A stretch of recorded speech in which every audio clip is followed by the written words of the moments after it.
Once a deer with long horns came to the pond to drink water. While drinking water, he notices his own reflection.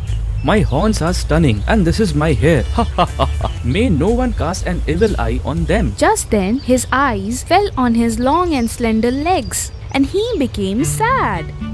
Lord, but why have you made my legs so long and thin? What misdeed did I commit?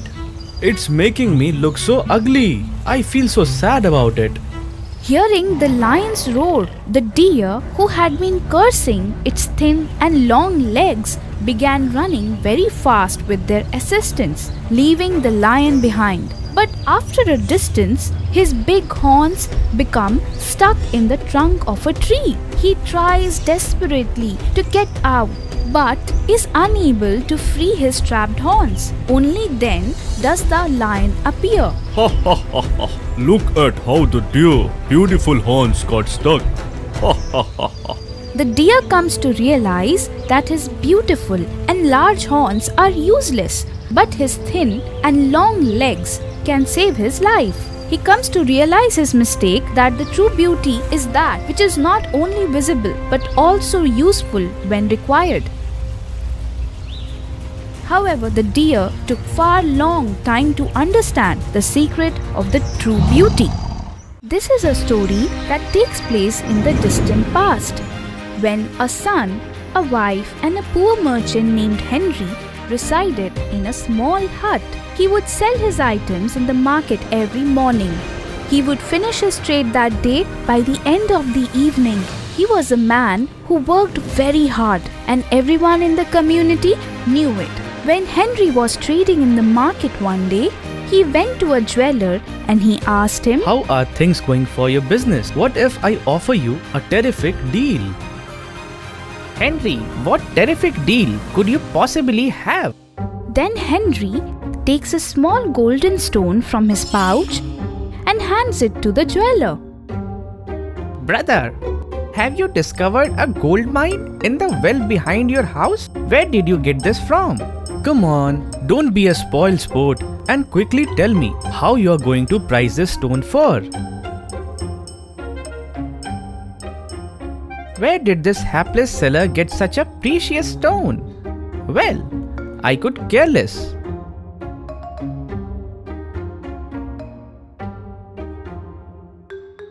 Listen, tomorrow is our son's birthday. I was wondering whether I could create something lovely and yummy for him. Would you mind giving me some cash? Then I could go grocery shopping and cook.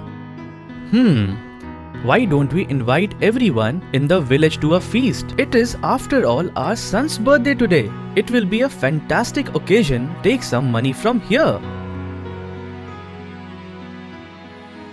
So much cash? How did you get it? Are you sure you did not rob anyone? What? Come on, stop overthinking everything. My trade has been very profitable over the last few days. Customers are willing to pay a fair price for our items. Those days of poverty are long gone.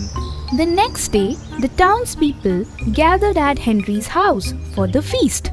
The moment they saw the feast table, everybody began chit-chatting. One of the villagers approaches Henry and asks him, This feast is really magnificent. Did you win the lottery or something that you are making so much money out of it all? Oh no, there is no such thing as the lottery. We only make money in our business. Henry is definitely hiding something. I mean, I am a trader too, which means, had he discovered that I couldn't get to? Something is fishy, in my opinion. No, I swear I can smell that the entire sea is fishy. The following day, James began watching Henry closely. James started following him all the way from his home to the market. One evening, when Henry was returning from the market, he suddenly turned towards the back door and began scanning the area to see if anyone was watching him or not. James, however, was hidden and observed him from a distance. Why is Henry so late at night here beside this well? Right at that moment, Henry enters the well with an empty backpack. After some time, he returns with the empty bag filled with gold. I sensed it. Henry must be keeping some secrets. Now I understand how Henry becomes so wealthy so quickly. Why don't we make use of this information? Now that I know about Henry, Henry won't get any poorer if he shares some riches.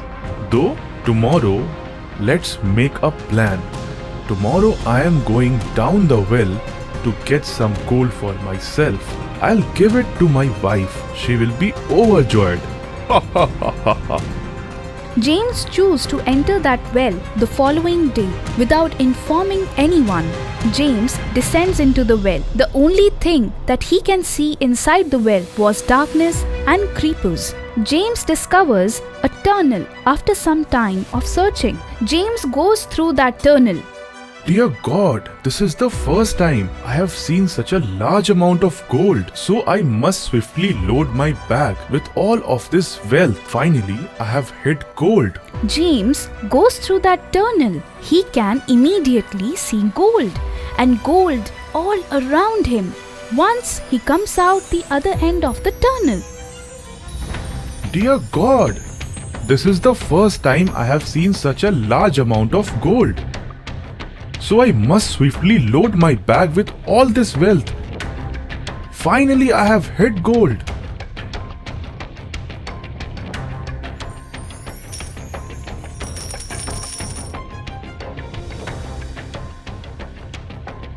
This is fantastic. I'm really happy to hear what you told me. I'll go to the jeweler and get the stone weighted. When James' wife goes to the jeweler, she receives a great deal on that stone. Every night, James would descend into Henry's well and fill his bag with gold stones, which he would then carry back to home. Look at that! I have bought so many lovely clothes and jewelry for myself. All of these are mine. Why don't I request more gold stones from him this time? How many times can someone enter secretly and steal gold stones each day? If he brings a lot of gold, he won't have to go for months. Yes, this idea is going to be fantastic. Listen, you will enter that well tonight carrying many bags and bringing plenty of gold stones for me. You don't have to spend every night in the well if you bring a lot of gold stones with you. Yes, you are completely correct. I do agree with you. I'll head out tonight and return with tons of riches for you.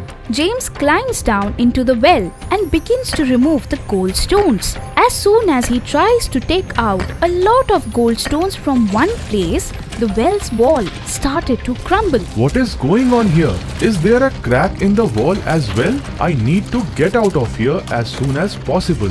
Otherwise, I'll become trapped in this well. Well, before I leave, I'll gather some gold stones.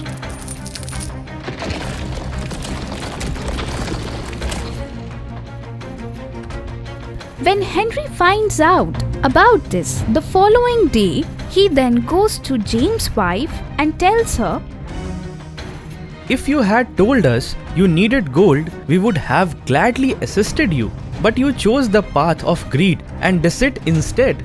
As a result, you are currently suffering. So, we learn from this story, a greed is that devil who is unsatiable. Nothing will suffice him. A man is wealthy by his thinking, not through his material possessions. You should not give Grace false hope, Mom. Dad is never home on time. He's only concerned with money and not with us. I have grown up watching this. No way, brother. This is not the right thing to say. Daddy is working extremely hard for us. Isn't it true that you are his lawyer? Ben and Grace storm off to their rooms in a fit of rage. Linda now makes the decision to speak with George about this. George arrives home late at night and just then, Sorry dear, it was a long and exhausting day. That is why I was unable to attend the evening party. But I do have some good news to share with you. I was given a share of the company. Linda was ecstatic when she heard this. She was well aware that George had worked extremely hard to reach this level. Really, all of your effort has paid off so well. Yes, I have your and our children's full support in this endeavor. That is why I was able to reach this height. First, I want to discuss something. You tell me, my love. Why do you spend so much time chasing after money? With whatever we have, we are content. If you are not careful, it could happen that you have money but not your family members.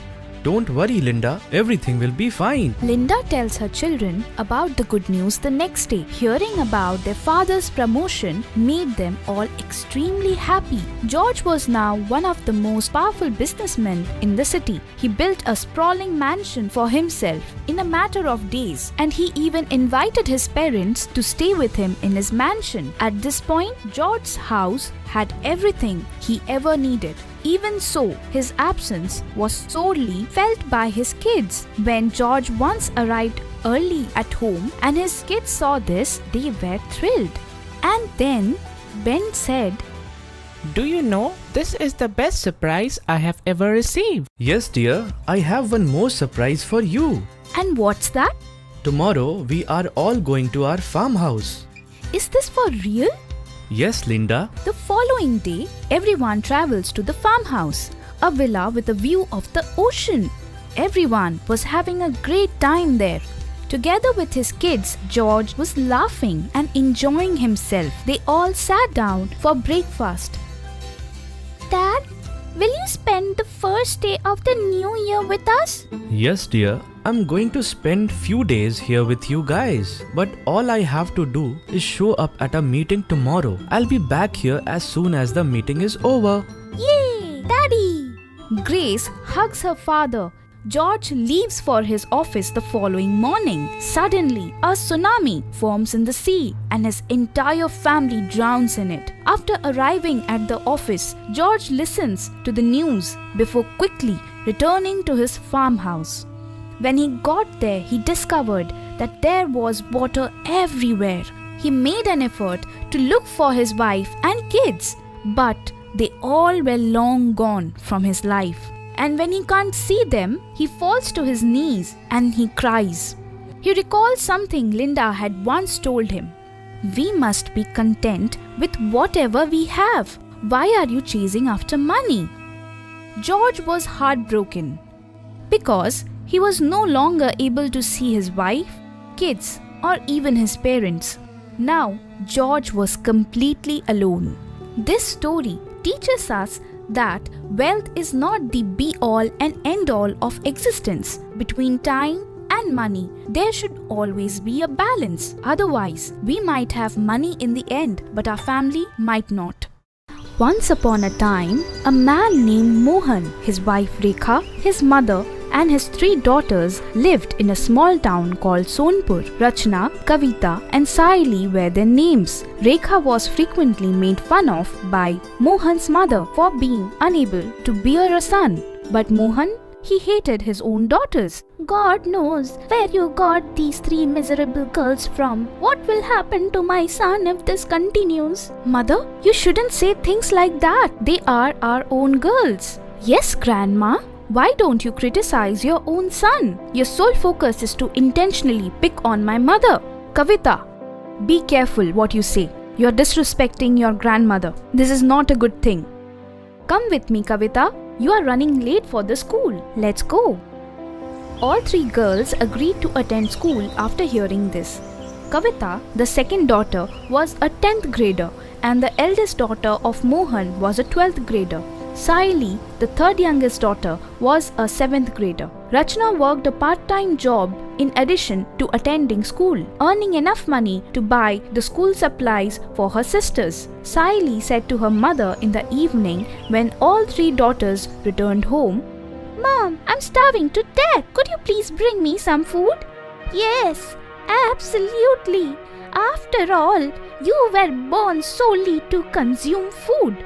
Why? Don't you think your son should have considered this before bringing us into the world? Kavita, Saili, enough. Go to your rooms. I'm preparing your dinner. I will give you all a call when it's ready. Rachna was busy helping her mother in the kitchen, while Rekha was busy preparing the supper. Rekha was well aware that her mother-in-law and husband were both downright disrespectful to her. In their eyes, she was nothing more than a puppet. His mother would say to him, "Oh my dear son, nowadays your daughters are talking back to me." Why? What happened?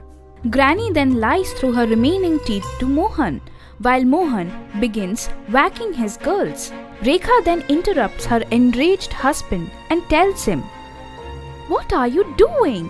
She's no longer a baby." If I had taken the correct steps when she was a baby, I wouldn't have to deal with this. Stop it right away. A few years passed in this manner before Rekha discovered she was pregnant again. Suddenly, Granny said, "Rekha, look, you must definitely..."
Rekha was in excruciating pain one day. She was rushed to the hospital. Rekha gives birth to a lovely son. Everyone was overjoyed when they heard the good news. Rachna dialed Kavita's number and told her everything. Kavita then shares her accomplishment with her. When Rachna and Saili went to see their brother in the hospital, their father and granny wouldn't even let them touch the baby. When they saw this, both of the girls were heartbroken and returned home with everyday insults and taunts, as well as their father and granny's horrible behavior today. Rachna and Saili both felt they had had enough. Now, Rachna told Saili, "What do you want to eat today, Saili? You are free to eat whatever you want. I am extremely happy." "Rachna, do you think our lives will now change for the better?" Saili, "Well, I can't say that, but I'm confident that our miserable lives will change for better in matter of days, 100 times better."